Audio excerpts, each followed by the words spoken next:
A hilarious new stand-up special from comedy legend Jim Gaffigan, The Skinny, is coming to Hulu November 22nd. This Thanksgiving, see Jim in a whole new light as he gives you the inside scoop on everything from parenting teenagers to weight loss and gaslighting family members. For everyone in need of a happy hour, the new hilarious stand-up special, Jim Gaffigan, The Skinny, premieres November 22nd, streaming on Hulu. Why get all your holiday decorations delivered through Instacart? Because maybe you only bought 2 wreaths, but have 12 windows. Or maybe your toddler got very eager with the advent calendar. Or maybe the inflatable snowman didn't make it through the snowstorm. Or maybe the twinkle lights aren't twinkling. Whatever the reason this season, Instacart's here for hosts and their whole holiday haul. Get decorations from the Home Depot, CVS, and more through Instacart and enjoy free delivery on your first 3 orders. Service fees and terms apply. Ask me, ask Iliza anything. It's time to ask. Ask me all your questions. Leave them in the Instagram comment section. Leave them on your Twitter or leave them on your Facebook. We'll see them, we'll read them, then we'll give you answers. You know it, I've got it. I've got the answer, the answer. You ask me, I'll tell you anything.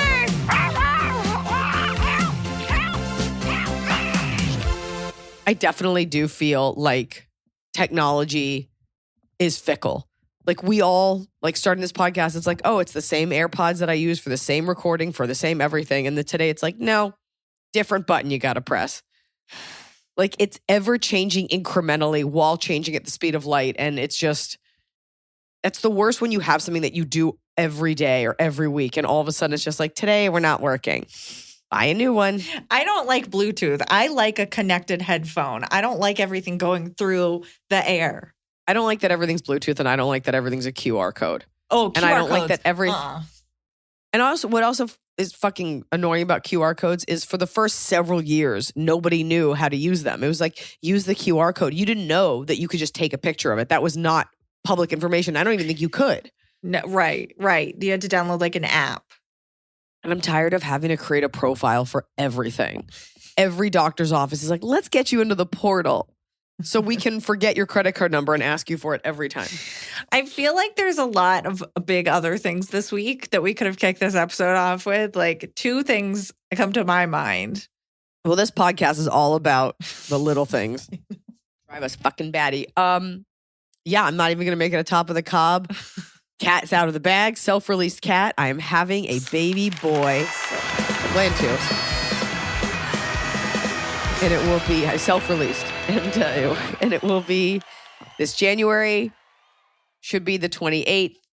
I was like, ooh, I could have him on January 22nd, my birthday. And Noah was like, don't do that. No kid wants to share a birthday with their mom. Whoa. Your birthday is not January 22nd. I'm sorry. I meant to say February. Thank you for that. Pretend I said February the whole time. It sounds like you're an imposter.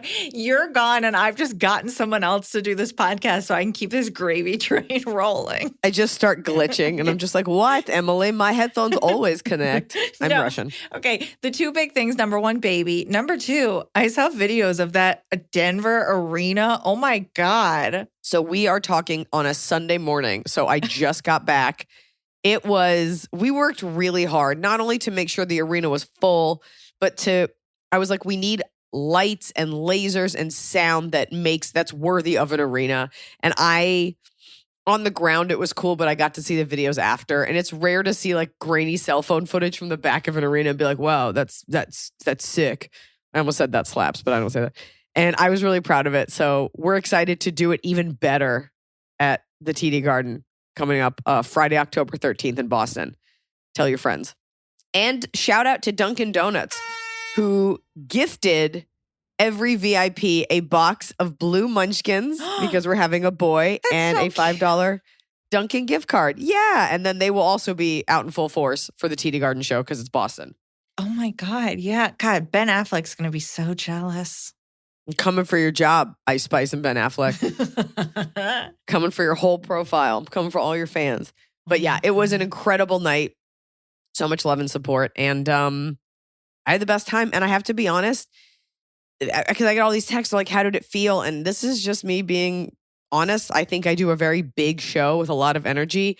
And part of me is like, I should have always been here. Like, it takes time to get there, but like, it felt right. It wasn't like, wow, I'm so nervous. I was like, no, this is what we should be doing. But that's And it's exactly just hard. That's what's so great though about you is that like you deserve it. You should be there. You've worked this hard to get here and you've brought this level of show to smaller venues. It's not like suddenly you're better. I mean, I'm sure you're always getting like incrementally better, but you've always had this ability.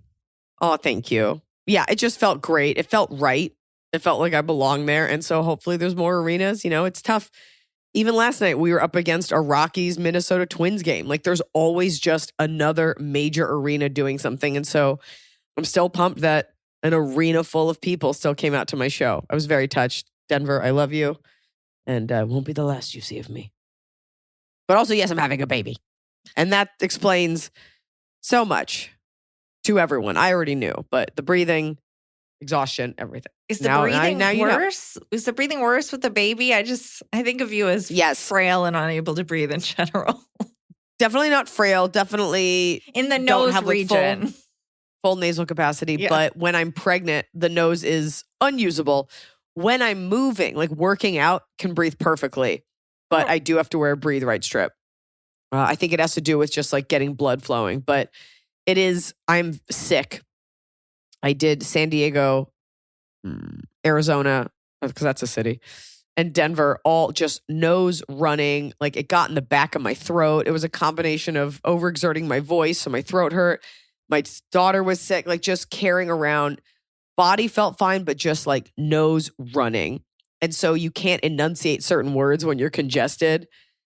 And just head was just swimming when I got to San Diego. I was like, I hope this comes out okay. Yeah.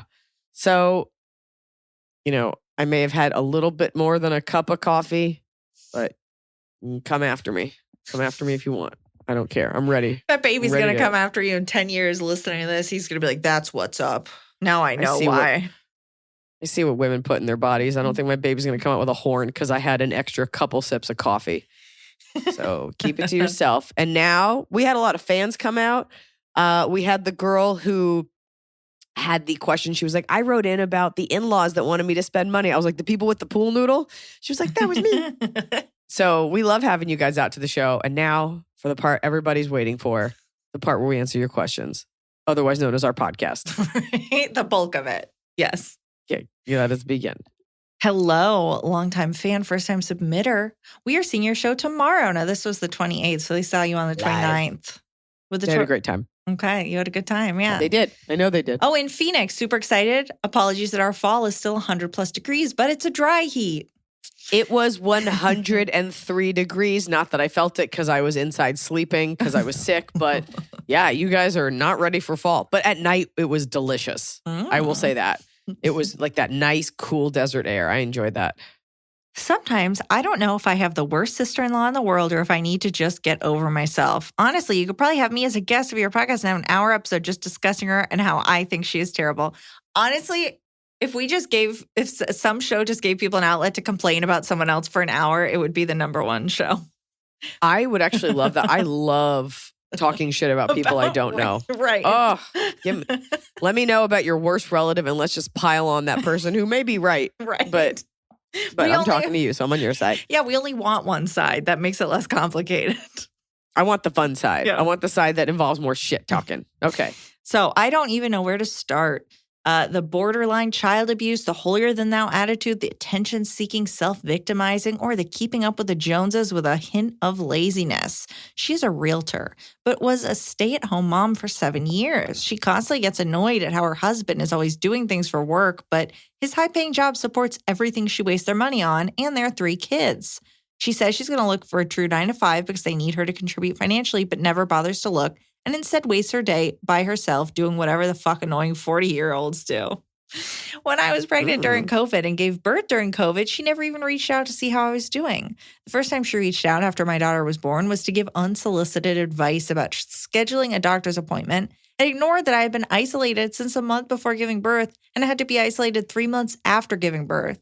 I was later diagnosed with PPA and BPD, When I shared my story via social to help others, everyone reached out with really nice things to say, and I heard nothing. I don't know what from those her. things are. Do you? At least postpartum depression would be PPD. Oh. So I've never heard it. I've never heard it referred to as that. It's always like the full thing. So, okay. Right. Totally common. Go on. And PPA is, that can't be right. I don't think it's primary progressive aphasia. PPA is a polytechnic company. Postpartum anxiety. Okay, so postpartum anxiety and depression. Yes. I've been very open with her and how she can be triggering to me, and it seems like it falls on deaf ears. She never includes my daughter in any activities with her cousins, and is so hard to be around. There's a lot more I could share, but again, if I could, it could probably be its own episode. Besides completely ignoring her, what is the best way to handle someone like this? B. I don't know. It's tough to tell someone you're triggering, but please include us in your plans. Like, then she's like, then don't be around me. I mean, I'm not a psychologist, and I, to be honest, never used the word narcissist in my life until people started using it online a couple years ago. So she could be that. But quite frankly, if I were an asshole, or if I was just myself and someone's like, you're triggering, I'd be like, get fucked. So you definitely shouldn't have said that to her. It does sound like it's your problem. Because none of the things that she's doing, while they are annoying and delicious to talk about over a margarita, are not actually directly affecting you. And if you want to be included in stuff, well, you already told this woman that you don't like her. So, of course, she doesn't want to include you in stuff. And I wonder if she stopped doing that after you said that. She might be this way to everyone. And I actually fully relate to you on this because I tend to let people that everybody kind of thinks suck. I tend to make it like personal. And all of a sudden, like this person knows I don't like them. It's like, really, everyone else just lets them do it. And I'm like, nope, I gotta die on this hill and let them know I'm doing it. So it's more about like, feel bad for this person, talk shit about them, roll your eyes privately, but nothing that she seems to be doing involves your day to day.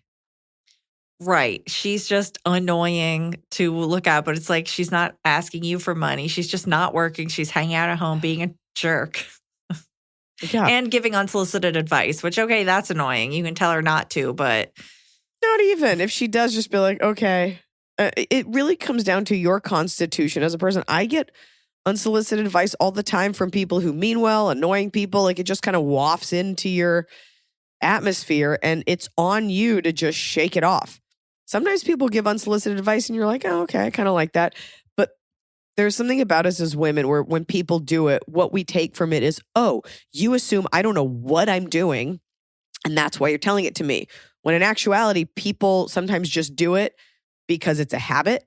They just kind of give the advice or they genuinely want to help.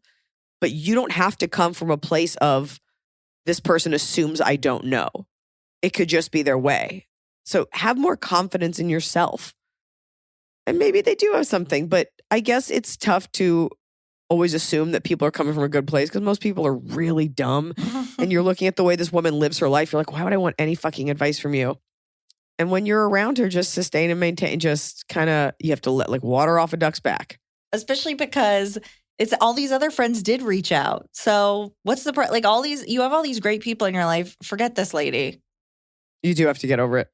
You rarely have to see her. You don't even want to see her. You're annoyed because you're like, I don't even want to see her. But when I do, I want her to be different. That's not going to happen. No, it's not. Oh, fuck her.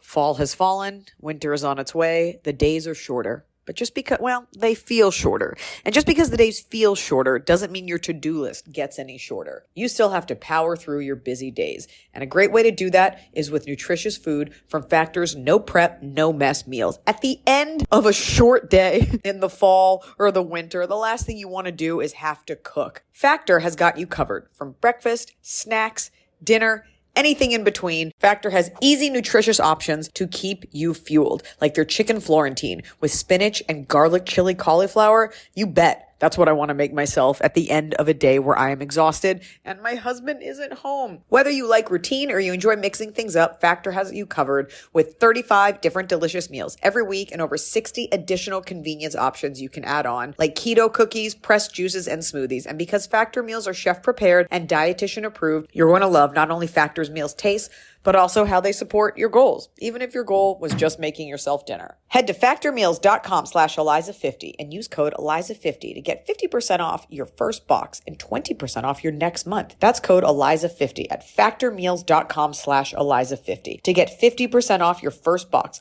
plus 20% off your next month while your subscription is active. The holidays are here. And for a lot of us, the holidays mean decorating, hosting, celebrating. For me, it means a lot of traveling. And nothing feels better year-round, but especially during the cozy holidays, than a restful night's sleep in soft, luxurious sheets. Boll & Branch's signature sheets are made with the finest 100% organic cotton, and they get softer with every single wash. You already know that I got Boll & Branch this summer when I needed breathable sheets to sleep in, but this holiday season, I'm actually gifting some of my friends and family Boll & Branch's Ultimate Softness Bundle. I get to choose a signature hem sheet set in any color, a signature hem pillow set, and a waffle bed blanket. And they're all getting juniper because I think it's a classy color. This way you know you have something nice to sleep on when you visit. It's the perfect gift for you and them.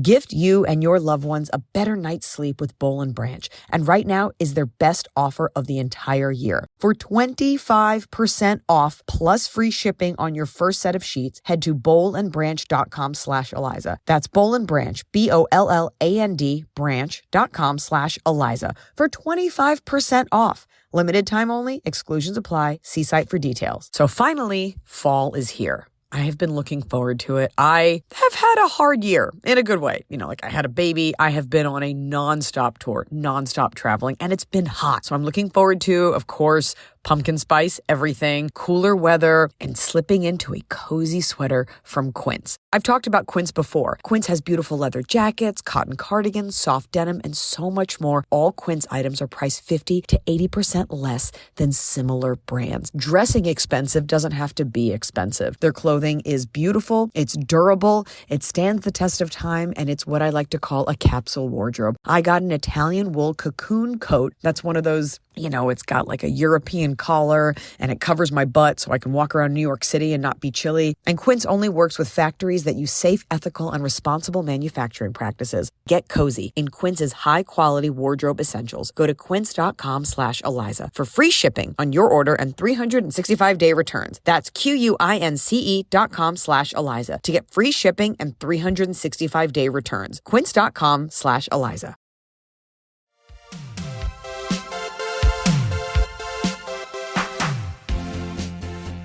Hi, Eliza and crew. Thank you so much for your midweek show. You are my entertainment on my way to work every Wednesday. Please keep me anonymous. I feel like everyone should listen to you, so let's pretend they do. All right, Susan. Oops. Whoops-a-daisy. My question. I work for a school that I previously went to as an adult student, think trade school. The person in charge is the same person that was there when I attended. I recently found out he was spreading a rumor that I slept with multiple people in my class and that I was a party girl, even though this is false. He heard this from other students that made those rumors because I was the only girl in class and he believed them. He is telling my coworkers, who I respect very much and I would like them to respect me. I understand everyone was different when they were younger, especially me, but the fact that it may even get back to my students is killing me. I fear that confronting my boss will not go well as he is definitely an ego-driven personality. I don't want to get fired. What do? I feel like I'm making a bigger deal out of it than other people, but it sucks being talked about falsely behind my back. Thanks. Well, your boss can't tell other people about you sleeping with people. He definitely can't fire you for saying, hey, I heard this. Now, he'll say, I never said that. Right. So you got to consider the source. Is there an HR person to get involved? Is there, I mean, I'm all about taking the person that told that to you, bringing them into the office and be like, he said that you said I slept with someone. Let's clear this up. Yeah, but that's then it's also, oh, go ahead. You're then making that other person into an enemy because they're like, I didn't want to be quoted to our boss. It's just so fucking annoying that who a woman slept with at all a billion years ago, even if it was a year ago when you graduated, factors into any equation or matters. This guy obviously is attracted to you or threatened by you or something. Yeah. And that's just so gross. And it's so disgusting that any of this is happening. So I think you need to involve HR if you're going to confront him. Yeah. The truth always kind of comes out. I only recently found out that a couple people in my class in high school thought that I slept with a guy that I was just friends with. And like, it was recently, the girl was like, you never slept with him? I was like, no. Like, a man and a woman. Did he have a crush on me? Yes, but I never wanted to, nor did I. And the truth is, all those people thinking that about me affected my life 0. Because I have a lot of money now.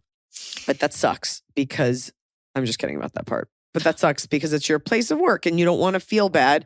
And this guy obviously has some kind of weird problem with you. God, it's so gross. And it's so gross, too, that even if you did, it's considered a bad thing. You know? Yeah. It's just. What do you think, Emily? It's a workplace. That's your specialty. It's HR, number one. If you have proof, the hard part is if he's just like, he's clearly not saying this to you. If you have proof, if he has emailed anyone, if any of your coworkers will how'd you find out? But say something, it's like, seems like. Because it could be he said it about one person and then someone exaggerated. They were like, yeah, she slept with like a guy, like maybe 2 people. Like, you don't know how that snowballed. Yeah. The other version is it's tough. It's tough because the lady doth protest too much exists for a reason. The mom in Hamlet exists for a reason. And that is being a person who talks about it too much. And you're like, you talk about this a lot for someone who didn't do it. Like, I didn't murder them, but if I did, here's how I would have done it. And I wrote a book. So I say that to preface this. I don't know how often this is coming up. I don't know if someone said it in passing. And because you're a woman, if you try to contest it, people will be like, okay, we don't care. It's like, well, you cared enough to say it to my fucking face.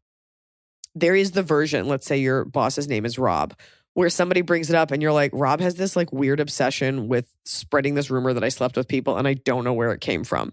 And then you could just leave it at that. Like, you could just shoot it down every time and be like, he has this like inappropriate obsession with being weird. Like, always make it like he's a psycho who's like, I don't know. I don't know how well you know your boss or whatever. Be like, I don't know what his deal is, but he like loves telling people, he loves making up that I slept with all these classmates and it's just so strange. Yeah. Like, make it like he's like there's something wrong with him and he's this like pariah in the office. That's like, I don't get it. Yeah. I think if there is an HR, you just maybe want to bring it up just so that there's a record in case he does try to get you fired. Yeah. Because then you can show it's retaliatory. It's interesting. Good word. Is that a word? I don't know. Retaliatory. Maybe it's just, you could show that he is retaliating. Why don't you Google that? It's also tough. I can tell you there was a comic 1 billion years ago who I never even kissed, but definitely couldn't handle that he lived in a garbage small town and cheated on his wife all the time. And I was like on my own path and told a lot of people we slept together. And what sucked was that like I really liked, like we were friends. Like I liked him. Oh, yeah. It even got back to like an ex-boyfriend and it was just like, I never confronted him. I never said anything. Partially, we lived in like separate countries. It didn't matter. And it's also like, sure, you slept with the girl on TV, you fucking psycho. And so it kind of doesn't matter because it's like, okay, so when you were like in college 10 years ago, who cares? It's not like you're sleeping with coworkers or he's making up about that. So this is all to say like it should take care of itself. But I like my idea where you tell people he's a crazy person who's obsessed with you. I think you can do both, but you just want it on the record in case he tries to fire you. All right. Yeah, there you go. Hey, Iliza, Emily, baby, what's the grenouille? Grenouille. Grenouille is French for frog. Baby grenouille and how do you know? And the pâté from France. How? I'll tell you how I knew it. It's actually really unfortunate. I was with an ex-boyfriend in France, and this woman was really rude to me because I was American and wouldn't give me a manicure. And under his breath, he was like, fucking grenouilles, because you're not supposed to call the French frogs. Oh. It's like a derogatory thing. And I remember he said that, and I had never heard it. And then I found out, because the whole thing is like they eat frogs' legs. Anyways, it all comes from a place of hate. But what I took from that was that the French word for frog is grenouille. Anyway. Yeah, Well. but I like you guys great. I have no problem. This listener is from France. I stumbled upon Iliza's stand-up this summer while working nights at a summer camp and have been a huge fan ever since the summer. Your pod has had such an impact on the way I interpret the world, boosting my self-confidence and my outlook on relationships. Finally, I have a question that I could really use your advice on. I'm a 19-year-old female communications student, and I was accepted for an audiovisual internship last May. It was a great experience overall, and I learned so much. However, I'm coming to realize I slowly fell for one of my coworkers. We got on really well from day one, sharing lunch breaks, talking about our interests, joking around, etc. Basically, a friendly, normal relationship between two coworkers where he tried to make me feel welcome during my internship. However, I could sense a hint of flirtatiousness in the communication. We've kept in touch with each other, and I've contacted him several times since to check up on him and took him up on his offer of helping me find an internship in animation for this coming year. The texts, however, have been short and brief. I recently plucked up the courage to ask him if he'd like to go and see the third movie of a trilogy we both really like, and that he suggested to me. To that, he answered that it was in a long time and mentioned his moving to Paris this week. I live around 4 hours away. I answered that it was indeed far away in time, but I thought it would be an odd but fun way to catch up in a few years, and that if he ever wanted to and if it were feasible, it would be with pleasure. I was left on red. Yeah. Here is the deal. I'm aware that he is in another place in life right now. He is 24, starting up his own audiovisual company, whereas I'm still studying, and our exchanges were probably more along the lines of experienced sailor showing the ropes to a newbie on board. However, I can't help sensing there was maybe something else, and I wonder if something could have happened between us or if it was all in my head. I really need some help on either how to get over this, as it's the way life is and people leave, or if I should actually say something and express the way I feel so I don't regret having kept my mouth shut. I've always been a very social and extroverted person, not scared to talk with people I found attractive, but extremely shy when it comes to whether or not to express romantic feelings, as they have always been rejected in the past. The only relationship I've had was very one-sided, not on my part, and I put an end to it only 2 months later. I can't talk with my family about this, silly as it may seem, because they are Christian folk that express frequently how one shouldn't date around unless the romantic interests are Christian. Sex is obviously taboo with them. So, cue sad horn. My dating and just differentiating affection from just the basic kind toolbox is quite small and solely founded on my few experiences and what I've seen around me. Not gonna lie, I feel a bit embarrassed of this, as it can be handicapping. Thank you for looking at my question. Though this being somewhat of a toughie, listening to your podcast has made me overall more confident and less intimidated talking and striking up a flirt with people. Liza and Emily, listening to both of you feels like listening to two big sisters, and I love it. Lots of love, Olive. That girl. Olive, even if this guy liked you, he lives over 4 hours away, he's starting a business, there's no relationship there because you haven't been in a lot of relationships.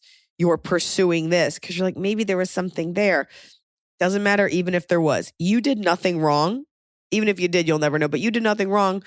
This was a relationship based on proximity. And you were at this internship, and there is also a version where he really was just showing you the ropes and being like a nice guy. But let's say there was a little bit of flirting, which is totally harmless. There was a time and a place for it. You know, you can't tell me that the guy you went to prom with in high school, unless it's like the South in the 50s, is like your end all be all love. You went to prom with them because that's who was there. Your best friend is your best friend because they grew up next door to you. You're friends with the girl you went to camp with because they were in your bunk. So many of our relationships, marriages included in life, are based on proximity and convenience and just who's around, for better or for worse. I would let this go. It is a little weird to say, hey, in a few years, let's go see this. It's also weird that he rejected you and he wasn't just like, great, see you for a prequel of Star Wars in 4 years. I would do nothing and I would leave it open so that if you ever are in the same area and you do reconnect, it isn't the last thing he remembers was like you being weird. Just leave it. Because there's nothing to be said there. You're used so badly, and I get this. I totally get it, especially being in your early 20s. You want someone to be like, hey, I really like you, because you're craving that, and that is so normal. Your parents are going to be your parents, whatever. You're looking for human connection. You're looking to be in a two-sided relationship, not two-faced. So I would suggest you put yourself out there, try to start dating a little bit. You're looking for something with this guy that's not there at all. And even if it could be there, it's not feasible. You put yourself out there. You say you're not afraid to talk to people. Just get it out there. Do some online dating. Talk around. Go out. Be young. Have fun. And know that it will come. But nothing good ever came from trying to force it. And I'm not saying you're doing that in a bad way. But like this is not, young girls do this too. And young guys too, to an extent. Women do this where it's like, this guy looked at me and I know that we both like cheese. So is it a match? It's not a match. Even if it was, you guys would have like slept together in that moment. Then he moved away, like whatever. So he will be one in a series of many, many men in this world who pay attention to you, and it's just not meant to be. Yeah. If you're lucky. If you're not ugly. Oh boy. Sounds like not. Merci. Au revoir.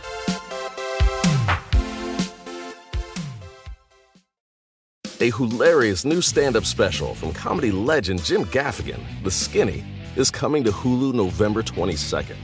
This Thanksgiving, see Jim in a whole new light as he gives you the inside scoop on everything from parenting teenagers to weight loss and gaslighting family members. For everyone in need of a happy hour, the new hilarious stand-up special, Jim Gaffigan, The Skinny, premieres November 22nd, streaming on Hulu. Everybody sleeps, but no two people sleep alike.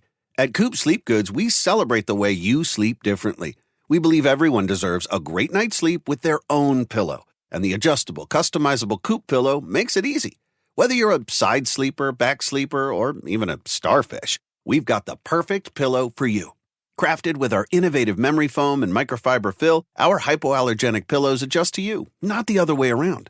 Just tailor the fill for the perfect fit. Add some in, take some out, until your pillow's just right for you. See why luxury hotels and spas worldwide feature Coop Sleep Goods and why we have tens of thousands of 5-star reviews. With our 100-night risk-free trial, you've got nothing to lose, except those sleepless nights. Get up to 50% off selected items during our Black Friday Cyber Monday sale when you visit coopsleepgoods.com/comedy. That's COOP sleepgoods.com/comedy.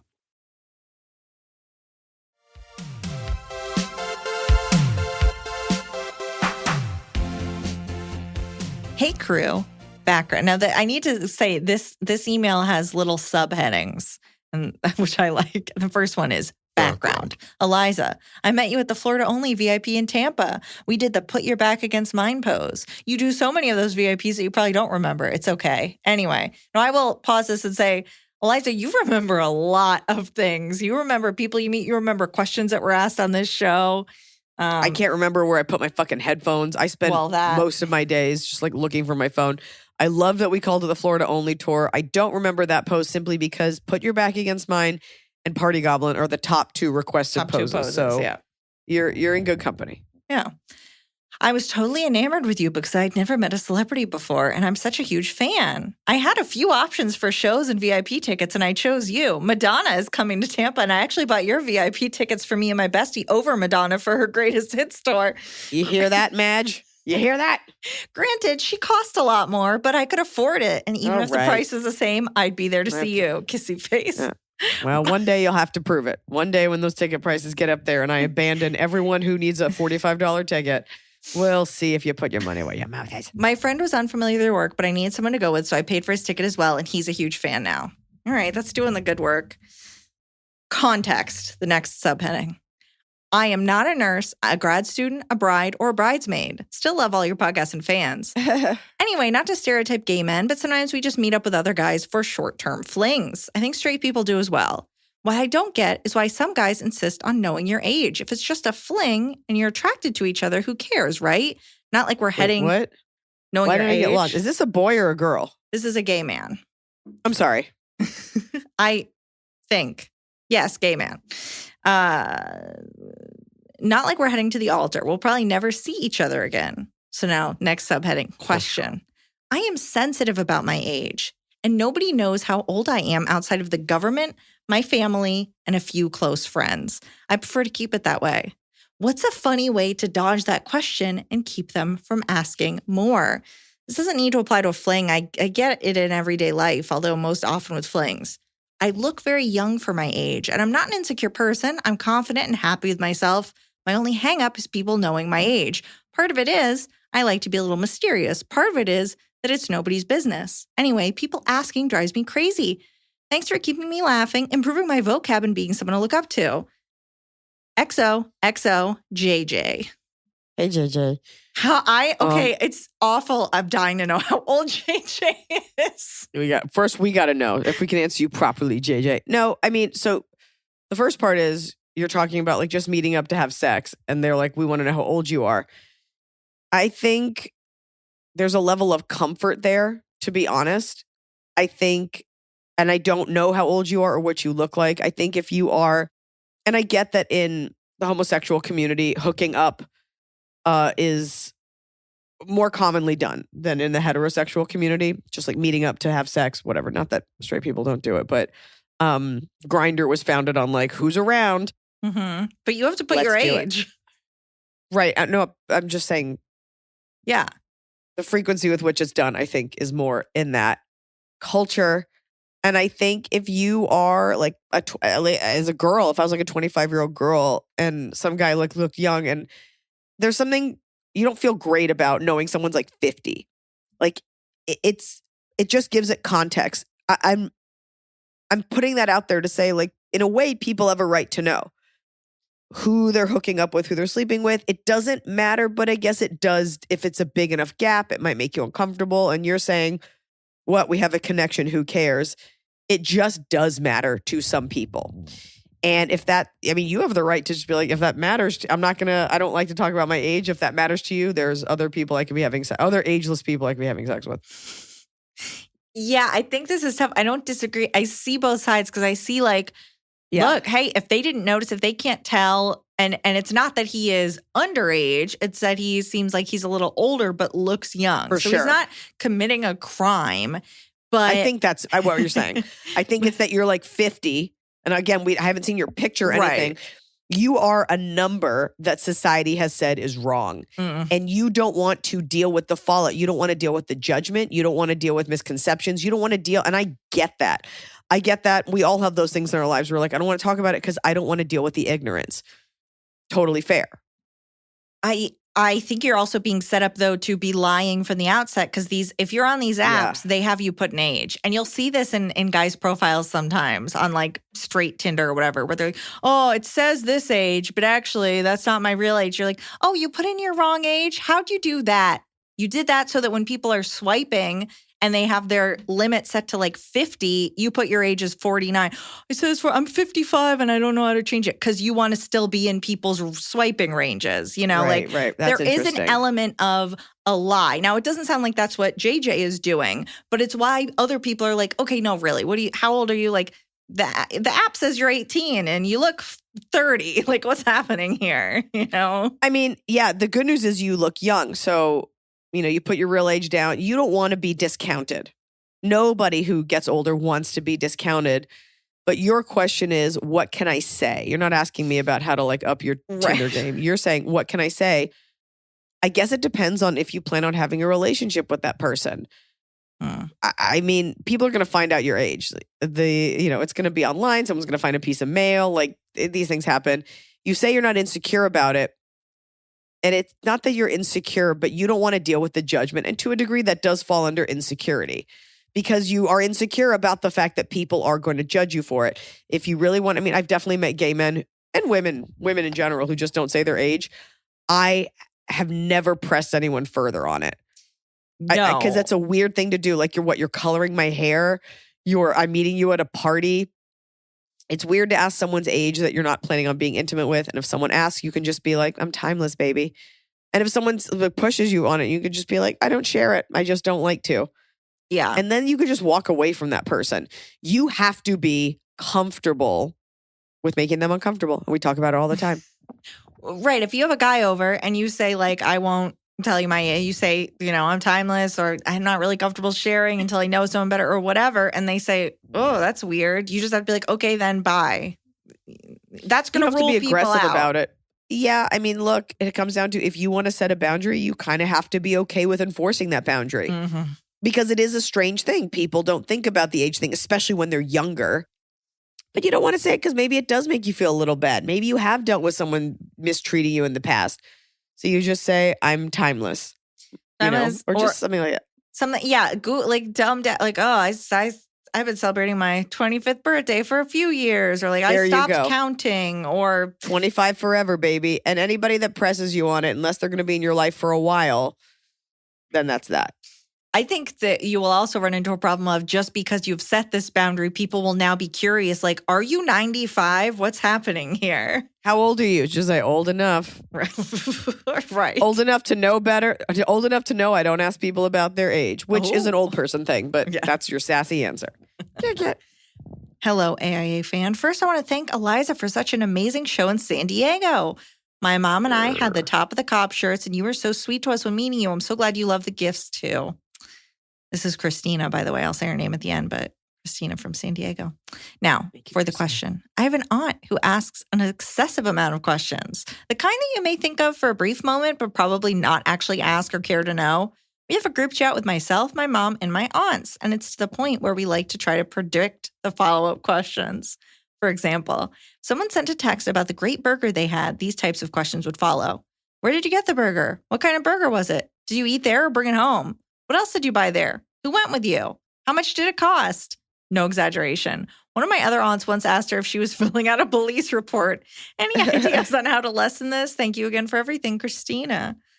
Again, it comes down to controlling other people's behavior. You could just not answer those questions in a text.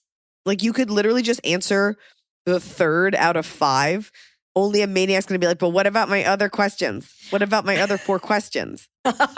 Although I will say I was put on a group chat the other day where someone was being really annoying and I almost started to type like, please remove me from this conversation, but I didn't because I was like, that's a dick move. It seems like you like your aunt. And I wonder what her response was when the other aunt was like, are you filling out a police report? Did she laugh? Some people, this is just how they get information. Mm-hmm. Some people I love answering questions. So I would answer every single one with like an emoji, especially if it's about me. You could say, LOL, pick your favorite question and I'll answer it. I don't know enough about her. But again, all you can control is your reaction, which is just not reacting. But you can't come down on her for that. It just might be the way that she communicates. What if the aunt is the ultimate troll and these people are like, they're dropping in a photo of their burger plate and it's like, oh, you think your photo of a burger is so fascinating? You must really care about that burger. Where'd you get it? How much was it? There you go. She's probably like, look at this lunatic niece I have who's like talking about a burger like anybody cares. Without saying where she got it. Somebody's just saying, here's a photo of a burger. I ate this. And your aunt's like, yeah. Why? Why are you putting this in the chat? More clued in than you realize. But yeah, we're getting a lot of questions about like, how do I control another person's behavior? Either answer them in the way that you were hoping they asked the question or just don't answer it. Or there's something wrong with her and like be nice to her. Yeah. Yeah. Oh. Hi, Liza and gang. I love your podcast and Wednesdays are my favorite days since I get to listen to a brand new episode. I've heard Iliza in the past say, quote, only children are weird. And it kind of stuck with me. I don't remember you saying that, but it does feel like something you would say. For context. I definitely said it. You definitely said it. I'm a 41-year-old female and I have an almost 4-year-old daughter. I had a super easy conception, fantastic pregnancy, but then almost died giving birth to her. I had a massive hemorrhage, multiple blood transfusions, 2 surgeries, and spent 3 days in the ICU separated from my baby. God, I hope this was in a country that cares about its citizens. So yeah, scary and traumatic doesn't even begin to describe how horrific it was. My OBGYN said there's a 20% chance I have another hemorrhage, and the second time, dying is not a concern and most likely won't be as bad as he will be prepared. Great. The cause of the hemorrhage is unknown. It's a common complication, just mine escalated too quickly and I didn't respond well to treatments. This is how women used to die in the old times, as there was no transfusions, etc. I've always done therapy, and after the birth, I did a specific kind called EMDR that helps reprocess adult trauma. After the EMDR, I concluded I am not going to ever birth any more babies, as I consider the risk too high and not something I want to go through again. I'm at peace with the decision, and me and my husband have thought maybe in the future we can adopt or do a surrogate. We're considering freezing some of my eggs.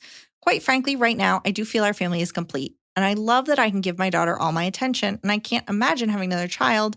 Super comfortable with how I manage my time and energy, but I am the oldest of 5, and I am very close with all my siblings. They are some of the most important people in my life, so there's a part of me that feels like I'm stripping my daughter out of that opportunity.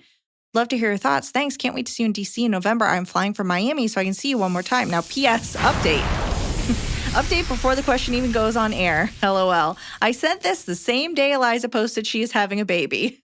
I am just now seeing the awesome announcement. I'm so happy for her, but I cried because I probably will never have the joy of welcoming a baby boy into my family. So there's that. I had never cried with anyone posting any pregnancy announcements. Marcella Tehran. Oh, hi, Marcella. Oh, such a long time. So she's in Florida, so I don't know. Her birth was maybe not in a country that cares about people. Marcella, first of all, I'm a comedian, so don't let the little thing that I said, which was probably in response to someone's question about somebody being selfish or weird, and that was just me in the moment being that person's best friend supporting them. Plenty of people who have siblings are weird too. Looking at me. I actually wasn't, but yeah. I just saw your but little now eyes. Yeah. I can't tell you how to feel about this. I'm sure that a lot of women, I think it's worth talking about with women in your life because I'm sure a lot of women feel this way. You're like, I'd love to do it again, but it's not healthy. What you should focus on is the fact that you want to be there and healthy and safe for your daughter, your, as you put it, Julumbian baby, half Jewish, half Colombian, which I guess it's not really because one's a religion, but it's cute. And that's being the best mom you can be. And if it were in the cards, it would be in the cards, but don't feel like you're denying your child something. I was saying this to Noah the other day. I was like, you know what's a weird realization is that my daughter is not going to have the same childhood I did. Like, she's not going to watch the same movies and go to the same camp and go to the same schools. Like, you kind of think of them in the places you were. To an extent, you do some of the stuff, but what's important is that this kid has a loving home. What's important is that you love your child and that you fill their life with beautiful things that you're capable of giving them. Plenty of people have siblings and it's a miserable experience. It's not about that. And I say that, you know, I'm about to, hopefully everything goes well and I have this second baby. You never know. Fingers crossed. But I figured, of course, but we could spend our lives being like, how come I didn't have a third? Oh, what would it have been like if I didn't have one? What if we didn't live here? And if it really means something to you, you could adopt. There's all these things you could go through. But at the end of the day, in your core, you know the answer. Don't ever allow external factors or other people's choices to make you feel bad about what you can or cannot naturally do. Yeah, you could have a second kid that's a little serial killer and then they're not friends anyway. And if you have all these sisters that you're close with, are they having kids? Are there cousins? Are there other little kids? Do you live near them? Yeah, by the way, everybody that has a second child is like, uh-oh, what if this one's the weird one? I'm just saying, like, give yourself a break. Hello, AIA squad. I've used my best, what would Iliza and Emily say for this situation, but I'm out of luck and need more help. I, 28 female, am the lead of a team that literally builds spacecrafts. Whoa. It's cool. My team is great and we're all relatively young, sub 30, and we get along really collaboratively and have a fun vibe. I didn't think of spacecrafts as chill. You're under 30 and building spacecraft? Yes. Is there an older supervisor? No.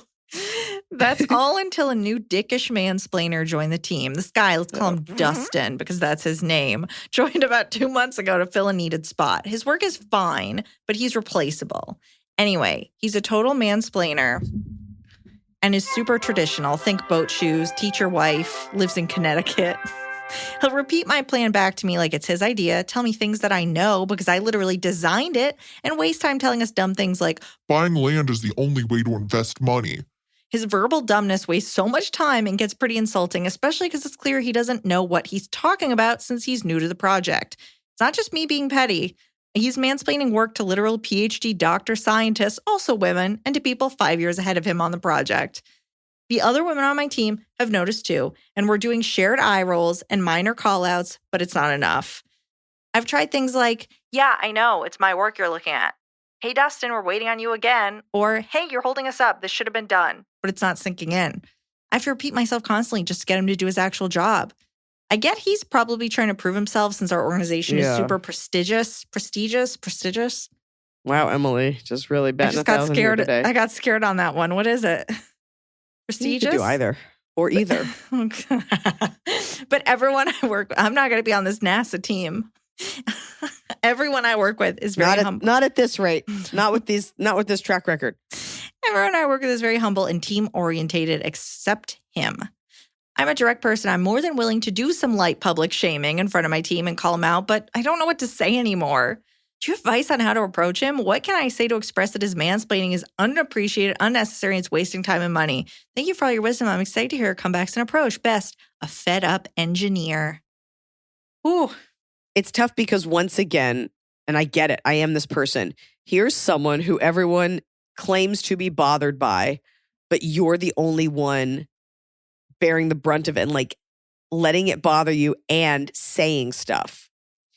He annoys you, but is his presence, is the way that he speaks putting you at risk for looking like you don't know what you're doing?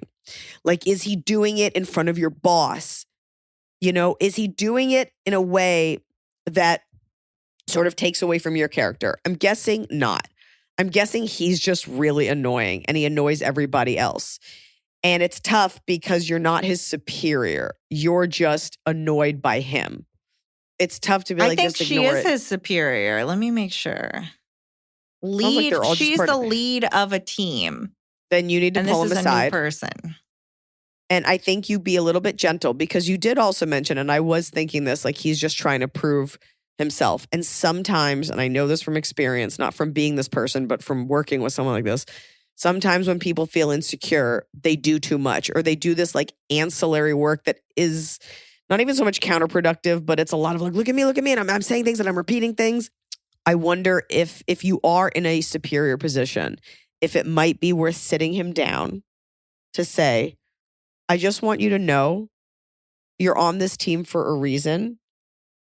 We value your work, but I've noticed that you will often explain things to people who, you know, and then kind of like list it off and don't do it like you're being a dick, but be like, you don't have to do those things. I'm just putting it on your radar because people have flagged it with me.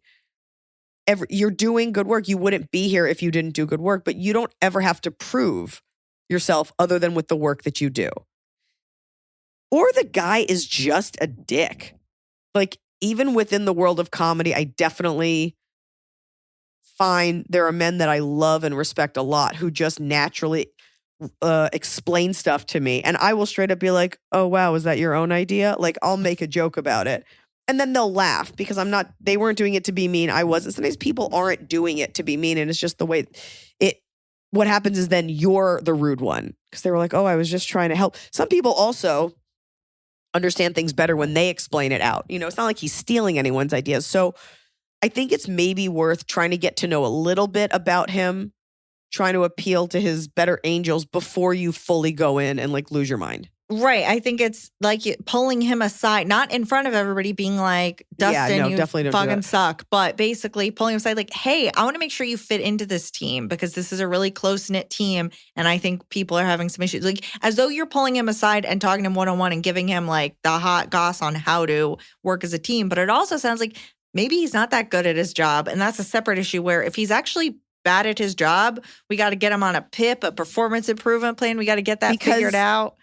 If the roles were reversed and this was a woman who was just annoying, I would be saying like, yeah, but is her work good? So let's look at this like real feminist and judge the work. Now you said his work was fine. It's just his attitude that's annoying. He may be a dick or he's not. Like he also just may not know. It might be from ignorance, not born out of anger or dislike of women. He might also talk to men this way. There's just no men on the team. What you don't want to do is assign him the label of misogynist or sexist. Like those things hurt. Like it hurts to be called racist by like a troll when you're not. Like these things do more harm than they do good. People are trying to like fix the way the world is, but especially as a woman, assigning a label to a man or a malintent, even though ignorance is no excuse, there's a way to judge this, to make him an ally or to bring him in versus further alienate him. Because what we don't want to do is be like, we're a team of women and we think you're fucking annoying. Like, you don't want to beat him down. That's not what I'm about, at least. So just take all that with a grain of salt. Yeah. Hi, Iliza, Emily, Tofu, the sweetest here in May, and soon-to-be baby boy. First off, congratulations on adding to your family. You are such a great mother, and I'm so excited to watch this new chapter of your life. Thank you. I try. Secondly, this podcast is always a highlight of my week and gives me something to look forward to. I've listened since the beginning and finally have a question you've never gotten before. My question. What are some fun at-home date night ideas? For context, Ooh. I am a 22-year-old female and my boyfriend is a 23-year-old male. I'm in grad school for a dual concentration degree in mental health counseling and school adjustment counseling and work a full-time job while helping take care of other members of my family. My boyfriend has severe ulcerative colitis, which has been diagnosed over the last year. This leaves us unable to go out to eat since he has to stick to a strict diet, and too much physical activity also causes his UC to flare up. At the beginning of our relationship, 4.5 years ago, we would go out on fun adventures and hang out with friends and always found something fun and affordable to do for date night. Then COVID hit and we couldn't go anywhere. Now that I'm in grad school and he has been diagnosed with this condition, it is very hard to find fun things to do at home for date night. Our time together is limited due to my school and we both have full-time jobs. We are so tired of watching movies or a new TV show or playing board games and card games. We have tried date night boxes, but a lot of them include food items that he can't eat. Please help. Any suggestions are welcome. Thank you in advance. Much love, Emily. The food restriction makes it tough because my first thought was like, Fun have a food. sushi date night and make it like you're at a sushi restaurant. I don't condone, no one's going to like that I'm saying this, the amount of over ordering of delivered sushi in this country. I'm just going to put this out there. I think it should be a special thing that should always be expensive. No, not everybody at every price point deserves to eat flown in fish every single day. So sorry that you and your family need to like order it. Also, the black plastic that it comes in is really bad for the environment. Okay. That being said, on the rare occasion that we do order nice sushi, we don't do this anymore because I haven't had sushi in a very long time. We would set out placemats and play like a sushi playlist, sushi restaurant playlist, not the Harry Styles one. This was way before he had that song. And we'd make it like a Japanese restaurant, put out like nice soy sauce things, get a nice bottle of sake and just make it like, and sit at the counter at our house. So I don't know what his dietary restrictions are, but it could be cute if you make a meal and make it as if you're at a restaurant. Mm-hmm. Whatever the food is. You know, get the playlist. Maybe you could sit outside.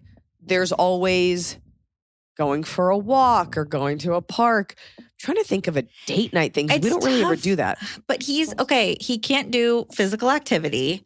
They don't like board games or card games or movies or TV. Like, here's the thing. Back up on that because you might not have played the right board game or card game. Like, we need to expand that. You can't. Yeah, you ever play gin? Super fun. / maybe you like video games. Maybe you want to get a VR headset. Maybe you want to play a PlayStation game. Okay. Or there's also old movies. Like after I had my baby and I was just at home for like the first few weeks, we would have like a special snack and a special drink and we'd watch like a black and white movie. Or we'd watch the Criterion Collection and we would just pick out old movies. We were trying to go through like AFI's top 100 movies of all times, find a director you like, you know, movies that are like part of a social conversation. Because you're giving me a lot of limitations, but there's whole worlds that could be open that way. Yeah, maybe it's so I have this like thing that my friend gave me that's like a scratch off poster of like women in film basically. So whenever I watch one of them, I can scratch the person off like, oh, I've watched that one. So maybe if you make it into kind of a like a scavenger hunt as opposed to just like, what are we going to pick off Netflix? Ugh. You're like, and then I get to touch them. You could do a scavenger hunt around your house, but like I don't have a ton of ideas, but off the top of our noggins, those are the ideas. You got to try more board games. You could do a puzzle. You could do one of those. That thing everybody's into with the beads where they stick. I was literally about to say it. The bead sticking thing. I mean, it's more of a girl thing, but a boy can stick beads. You could do clay. You could go get some Fimo clay and make little characters. Ooh, like when people do like sipping paints or whatever, where people go and they drink wine and they paint something, where you both paint the same thing or draw. Yeah. There's also a whole world of like mocktails. Like seed lip, and then that stuff called like Gaia, GHIA, is really tasty. So get into it. Or you could just have a lot of weird sex. Next question. No, it's time for Top of the Cob. It's the top of the cob. We're doing it right every day. You just take a bite. Top of the cob. My top of the cob, obviously. You said it's not going to be your baby. Well, because that's it. it's bigger than that's bigger than top of the cob, having a baby. Very excited. Very healthy little boy. My ears were clogged because I was sick this weekend. We were flying from San Diego to Arizona, and it happened in the plane, and my ears were so clogged. We go to the restaurant, and I was so scared because when one of your ears is clogged, your equilibrium is off. So you feel like you're high, like you feel like you're in a dream and not in a good way. And I was like, how do I do a show like this? Like, what am I going to do? Like, it feels weird to talk. And my tour manager reminded me of this thing we used to do with my little brother because he had ear trouble growing up on planes. Is if your ears are ever clogged, you take a cup and take very, very hot water and soak a towel, a rag, a napkin, something small, put it at the bottom of the cup and then hold it to your ear. And we're at a restaurant. Shout out to Chris Bianco. We went to his restaurant in Phoenix, and he is so lovely. Noah and him are lovely friends, and he hooked us up, and it was beautiful. And as I'm telling this story, I'm like, Jesus Christ, speed this up. Somebody at the coffee shop next door, my tour manager went and got a cup and did the thing, and I just held it to my ear and eating my sad sandwich. I was so upset. And out of nowhere, my ear popped. It opened up, and it was like a ghost left my body. I literally went, new lease on life. Like, I was still so sick for that show, but it didn't matter because I could hear with both my fucking ears. So and it was the kind of ear pop where you could feel the pressure like crack through. Like, no, I hate that. Oh, delicious. No. Delicious. All right, you go. Fan top of the cob. I went to Iliza's Austin show by myself this past weekend and sat in the center of the front row. It was incredible. She and Hunter both had me crying, laughing the entire time. My top of the cob was during the meet and greet when I walked over to say hello to Iliza. I was wearing the elder millennial crop top with high-waisted black jeans and high tops. Iliza said I looked fire and that what I was wearing with the elder millennial shirt was exactly how she envisioned it or something to that I remember effect. that. I know remember Iliza isn't one to sugarcoat, so hearing that from her was a huge compliment. Thanks, Shannon. That's nice. My top of the cob is, okay, I know it's bad and I'm not doing it, but sometimes buying little products for organization, buying new little bits and pieces, a little thing that holds things, a little box, a little drawer, a little label. Yeah. It's like so satisfying when you get your things all sorted, but you also were like, I don't need this. I've been eyeing up a battery organizer, and I'm like, no, I don't need to buy a piece of plastic to put batteries in. They're all in their little paper houses. Like, they're fine. But I love it. It comes in a battery organizer. I know, but all these little products now that it's like every article on Facebook is like 25 products you didn't know you needed. I'm like, no, I didn't need any of these, except do I need that one a little bit? No. We need to eliminate the word need from our vocabulary. Bottom of the cob. Okay, the fan one is when people, my bottom of the cob is when people are barbarians and leave their shopping carts in the grocery store parking lot. Are people raised by jackals? Where is societal grace? Does no one have any feelings of responsibility? I agree. Agreed to that. And that comes down to people just not being taught to consider other people. Yeah, people are rude. My husband is the most considerate and always puts it back. Like, always, he's like, just because other people aren't doing it doesn't mean we shouldn't. And I've definitely become better about that stuff. Like, don't let other people's animal behavior affect you acting like a person. Yeah. Unless acting like a person is being a dick. Okay. Well, my bottom of the cob is I've had this like sharp back pain in my lower side of my back where I'm like, I know this is stress related. I know it's not like bad enough that I'd go to a doctor, but it's bad enough that it's annoying me. And it's been for like, and it's that thing where you're like, ugh, like people have it so much worse. Yes. Things are so much worse. My life could be so much worse, but this is so you're allowed just to. another thing back pain, that and your ears being off. Like, you don't realize how we take it for granted. It's okay that other people are in worse pain. And it's not the back pain that bothers you. It's the fact that you've got to go deal with it. Ugh. Like, if a doctor were to just say, by the way, it'll go away in 5 days, you'd be like, great. But it's like having to deal with a doctor, having to make the appointment. That makes it worse, to be honest. Not going to a doctor unless something really goes awry. We'll see. It's been 2 days, maybe 2 or 3 days. We'll see. What's your bottom? My bottom of the cob is this is a small thing, how stressed I get when Tianfu doesn't eat. Oh, yeah. On the road. Sometimes on the road, she just like won't eat her food. And I get it. It's like dry dog food, whatever. Sometimes you got to make it nice for her, put some like hot water in it to make a gravy. But when she doesn't, I know that like we're in transit too much and she's like, I can't do this now. And that stresses me out because I'm like, but I need to make sure you eat. I'm always monitoring her little body. So she's okay. She ate it. She would eat all the snacks, just didn't want her dog food, which is just typical. But you got to eat your dog food, Angel Heart. Oh, I have another bottom of the cob. Okay. You're allowed to do two. It was Or do you wanna basically save that it?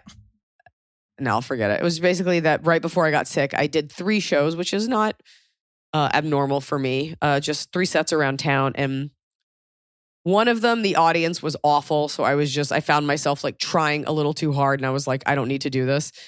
The other 2, there wasn't enough sound in the wedges. And I, in the moment, should have asked for more sound, but I strained my voice. And coming home, having worked that hard when, frankly, the comic before me should have been better. Like the audience should have been warmed up and there should have been sound in the wedges. So I think I'm just going to do less shows around town because I can't keep wrecking my voice because of bad audio equipment. Yeah. Anyways, that's the worst. When you like work really hard and then you're like, I didn't have to work that hard. That was on someone else. Okay. Right. You are hopefully flying to Boston or coming to see me in Boston coming up October 13th. We also have Portland, Maine and Burlington, Vermont. It's very funny to be like, we're playing the TD Garden and then a 1700 theater in Burlington, Vermont. Get cozy. But very excited to go up there. I deliberately put those 2 up there with Boston because of this time of year. Very excited to eat all the tasty treats and drink the cider and see the leaves. Love it. Tickets at Iliza.com/tour. And remember, and a fan mentioned that she liked you at the end of these when I give you a little thing to do and you're so bad She's at it, the one person. She likes it. Remember, ears are going to pop, but that doesn't mean... You gotta give me more than that. Ears are gonna pop. I always do remember, it's not the thing that... So I was trying to give you a different structure. Ears are gonna pop. It's the friends you make along the way. There you go. That's exactly what I was thinking.